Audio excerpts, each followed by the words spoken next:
Hello students, आज अपन कक्षा 10th का सामाजिक विज्ञान का प्रथम अध्याय स्वर्णिम भारत के बारे में अध्ययन करेंगे। उसका मेन टॉपिक महाजनपद, इसको अपन समझेंगे। महाजनपद कितने हैं, महाजनपद भारत के नक्शे में कहाँ कहाँ स्थित है, इस प्रकार की सारी स्थितियाँ अपन आज जानेंगे। इसके पहले सबसे पहले स्वर्णिम भारत क्या है। स्वर्णिम भारत प्रारंभ से 1206 ईस्वी तक का जो समय है वो स्वर्णिम भारत का समय कहलाता है। इसमें इतिहास एवं संस्कृति प्रारंभ से ही गौरवशाली रही और स्वर्णिम भारत में भारत जो था संपूर्ण विश्व, भारत विश्व गुरु सोने की चिड़िया थी। भारत विश्व गुरु और सोने की चिड़िया थी और संपूर्ण विश्व को परिवार के रूप में मानते थे, इसलिए उसे वसुधैव कुटुंबकम के नाम से भी जाना जाता था। वसुधैव कुटुंबकम का अर्थ होता है संपूर्ण विश्व को परिवार के रूप में मानना। तीसरी स्थिति, स्वर्णिम भारत में संपूर्ण विश्व सभी के कल्याण, संपूर्ण विश्व में सभी के कल्याण एवं स्वास्थ्य की कामना सर्वे भवन्तु सुखी सर्वे सन्तु निरामया के रूप में की जाती थी। ये भारत के उच्च आदर्श थे। अब स्वर्णिम भारत का स्वर्णिम काल कौन सा कहलाता है, तो सिंधु घाटी सभ्यता, सिंधु घाटी सभ्यता, वैदिक सभ्यता, वैदिक सभ्यता और रामायण तथा महाभारत, रामायण तथा महाभारत। ये इस समय जो भारत था वो स्वर्णिम भारत का स्वर्णिम काल था। सिंधु घाटी सभ्यता स्थापत्य की दृष्टि से सर्वोत्कृष्ट सभ्यता थी।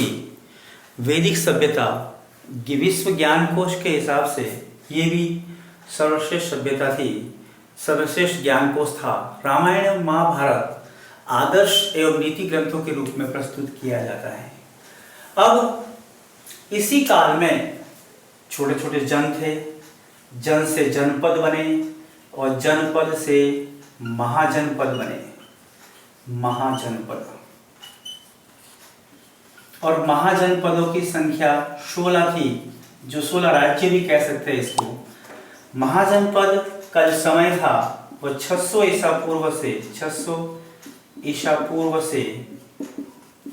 325 ईसा पूर्व तक का जो समय था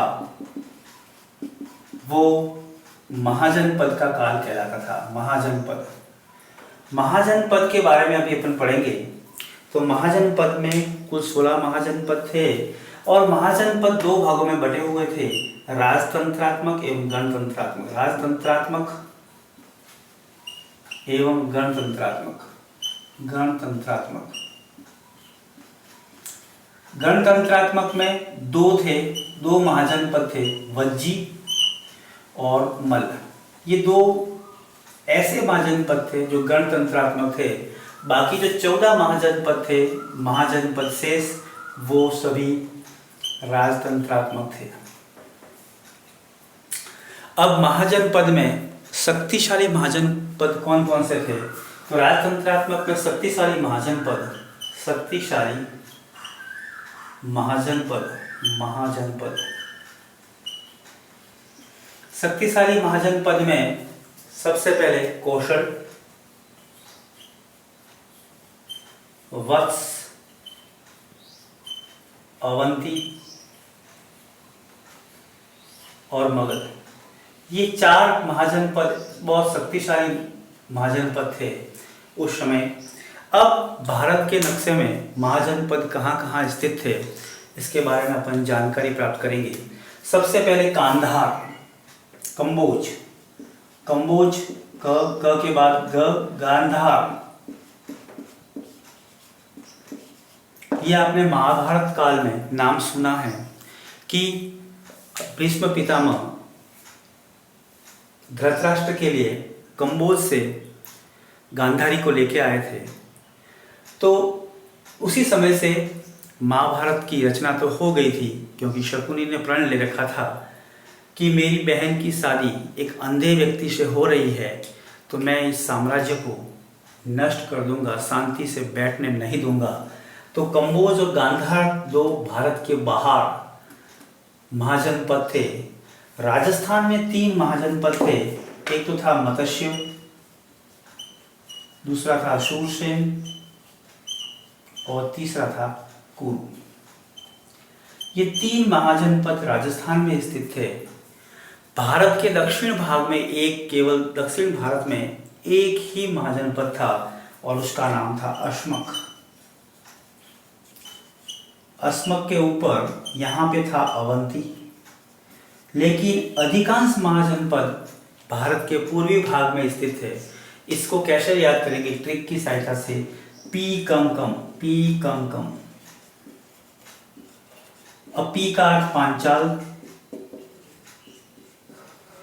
जहां से द्रौपदी, पांचाल। क से कौशल, कौशल। म से मल, क से काशी और म से मगध। अब शेष महाजनपद थे वो, जैसे यहां पे लिखा मैंने VA और यहां लिखा VC। तो V का अर्थ होता वज्जी, यहां थोड़ा ध्यान रखना, वज्जी तो था इधर, और A का अर्थ होता अंग, अंग देश का कर्ण, राजा कर्ण। और V का अर्थ वत्स, बड़ा महाजनपद था। और चेदी, चेदी नरेश शिशुपाल, चेदी नरेश शिशुपाल। इस प्रकार से देखिए कुल 16 महाजनपद, 1 2 3 4 5 6 7 8 9 10 11 12 13 14 15 16 महाजनपद भारत में इस प्रकार स्थित थे। अब राजस्थान के तीनों महाजनपद, इसके बारे में अपन पढ़ेंगे।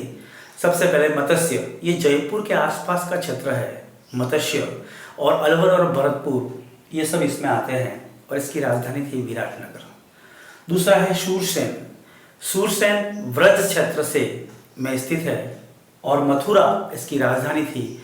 यदु वंश का शासक था। इसमें भरतपुर, धौलपुर और करौली आते हैं। तीसरा है कुरु। कुरु को जांगल प्रदेश भी कह सकते थे। इसकी जो राजधानी है अहिछत्रपुर, और ये क्षेत्र जो है बीकानेर और जोधपुर वाला क्षेत्र होता है। तो इस प्रकार राजस्थान के तीनों महाजनपद है। अब मैं अभ्यास के लिए तीनों प्रश्न लिख रहा हूं आपके लिए कि भारत में कुल कितने महाजनपद थे। भारत में शक्तिशाली 5 महाजनपदों के नाम लिखो, या 4 महाजनपदों के नाम लिखो। 4 महाजनपदों के नाम लिखो। दूसरा, राजस्थान में कितने राजस्थान में स्थित महाजनपदों के नाम लिखो।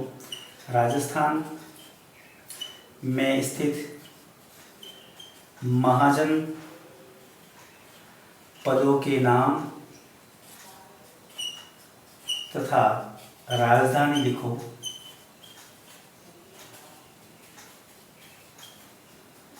तीसरा, भारत में कुल कितने महाजनपद थे उनका नाम लिखो। या गणतंत्रात्मक महाजनपदों के नाम लिखो। दोस्तों, अगर ये वीडियो आपको पसंद आया है तो लाइक, सब्सक्राइब और शेयर जरूर करें। थैंक्स।